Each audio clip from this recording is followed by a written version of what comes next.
ST कर्मचाऱ्यांच्या आंदोलनामुळे किती नुकसान झालेलं आहे जाणून घेऊया ग्राफिक्सच्या माध्यमातून।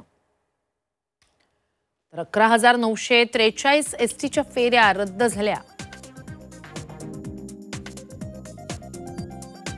50% वाहतूक बंद झाली।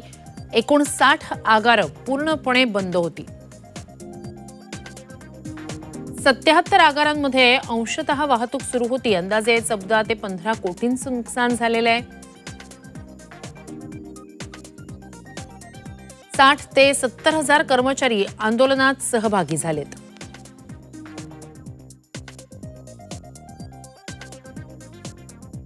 लाल परीला ब्रेक लागलेला आहे, त्यामुळे साधारणतः कालच्या दिवसातच 14 ते 15 कोटींचं नुकसान झालेलं आहे।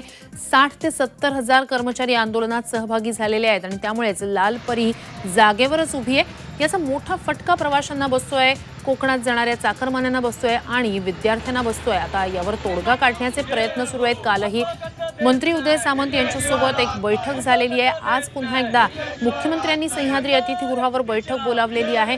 मात्र या बैठकीनंतर तरी तोडगा निघणार आहे का? एसटी कर्मचाऱ्यांची जी मुख्य मागणी आहे की त्यांना राज्य सरकारी कर्मचाऱ्यांप्रमाणे वेतन हवंय, ती मागणी मान्य होणार का?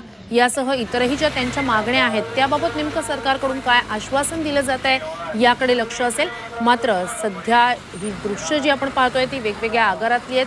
प्रवासी मोठ्या संख्येने एसटी डेपोत दाखल होत आहेत, मात्र एसटी अनेक आगारांमधून एकही सुटत नाहीये, ज्याचा मोठा फटका प्रवाशांना, विद्यार्थ्यांना बसतोय। वेगवेगळ्या आगारांमधली दृश्य आहेत। 59 आगार जवळपास पूर्णपणे बंद आहेत अशी माहिती कालच्या दिवसातली समोर आलेली आहे। तर परळ एसटी डेपोतून आंदोलनाबाबतचा आढावा घेतला आमचे प्रतिनिधी मनोज कुलकर्णी यांनी।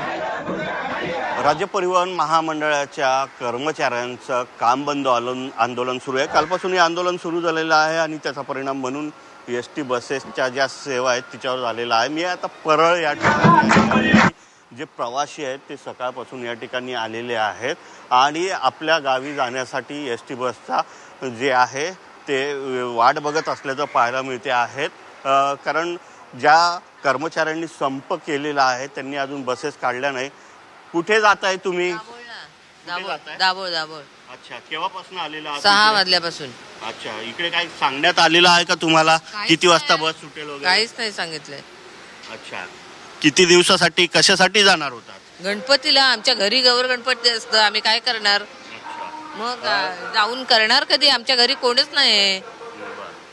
गणेशोत्सव जवळ आलेला आहे आणि कोकणातला चाकरमानी जो आहे ना तो जात असतो आपल्या गावी आणि म्हणूनच हे 2 दिवस आधी जातात। परंतु या ठिकाणी अजूनही बसेस निघालेल्या नाहीत, त्यामुळे कुठेतरी त्रास होतोय। कुठे जात आहेत आपण? आम्ही दाभोळला चाललोय। बरं, हो। केव्हापासून बसलेला आहात या ठिकाणी? 6:30 वाजेपर्यंत बसलेलो होतो।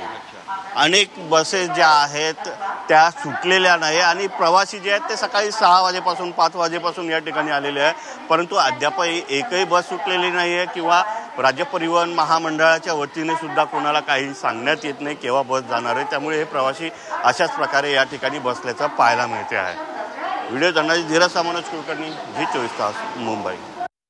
परळ एसटी डेपोतली ही परिस्थिती आपण जाणून घेतली। राज्यभरात आज नेमकी काय परिस्थिती आहे एसटी कर्मचाऱ्यांच्या आंदोलनाच्या पार्श्वभूमीवर तुमच्यापर्यंत आम्ही पोहोचवूच।